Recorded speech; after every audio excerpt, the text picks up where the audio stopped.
অধ্যায় হচ্ছে নিউটনীয় বলবিদ্যা।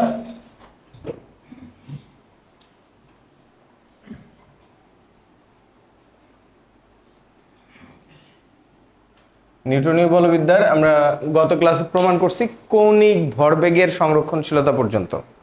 প্রমাণটা কেমন ছিল? যে ডিএল ডিটি ইকুয়াল টু 0 যদি আমি বাইরে থেকে কোনো টর্ক প্রদান না করি। DL DT equal to 0, DL DT is equal to 0 কারণ টর্ক প্রদান করা হয় নাই।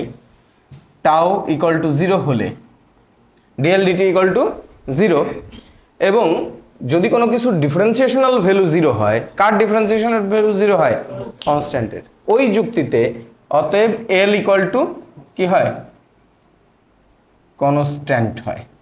এখানে একটা জিনিস, এইটার প্রমাণের প্রেক্ষিতে কতগুলো কথা এখানে বলা আছে। যে একজন এখানে বোধহয় ব্যালে ড্যান্সারদের কথা বলছে নাকি ডান্সারদের কথা বলছে, খেয়াল করবা। ওইটা বিষয় না, বিষয়টা হচ্ছে এইখান থেকে আমরা কিসে আসতে পারি, কোন কথায় আসতে পারি। এল ইকুয়াল টু আবার কি? L equal to omega I. কথা কি বুঝতেছ? ওমেগা আই, এই তো। L equal to omega I, ঠিক আছে। এখন খেয়াল করো আই ইকুয়াল টু আবার কি? I equal to summation of m r square বা এম কে স্কোয়ার। কথা কি বুঝতেছো? তা আমি সিম্পলি লিখি যে omega m k square equal to L. এটাও তো বলা যায়, বুঝতেছো? এখানে কেটা কি? কেটা হচ্ছে চক্রগতির ব্যাসার্ধ। এখন একজন মনে করো ঘুরতেছে পায়ের উপরে দাঁড়ায় এভাবে, ওই যে স্কেটিং শু পায়ে দিয়ে ঘুরতেছে। এখন ঘোরার সময় সে যদি হাত বড় করে দেয় তাহলে তার কি বেড়ে গেছে বলো? রেডিয়াস বেড়ে গেছে। এই চক্রগতির ব্যাসার্ধটা কি হবে? কে মান বেড়ে যাবে। এল তো আর আমি বাড়াইতে পারতেছি না, বাইরে থেকে কোনো ফোর্স দিচ্ছ না।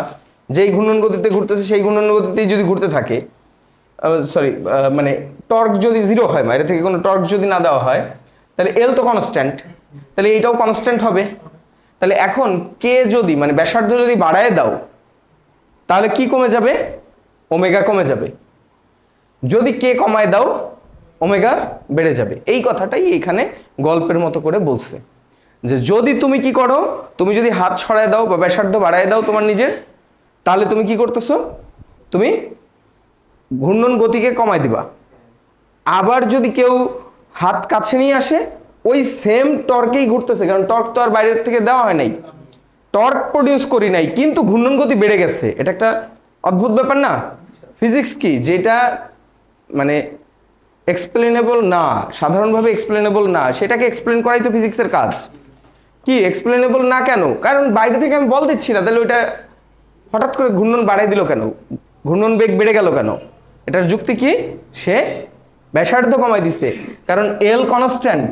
এখানে বলা হয়েছে বাইরে থেকে যদি আমি কি না দেই, টর্ক না দেই, তাহলে এল কি থাকবে? কনস্ট্যান্ট থাকবে। এখন এল যদি কনস্ট্যান্ট থাকে, এম ও তো একটা কনস্ট্যান্ট, তাহলে বাড়বে কমবে কারা?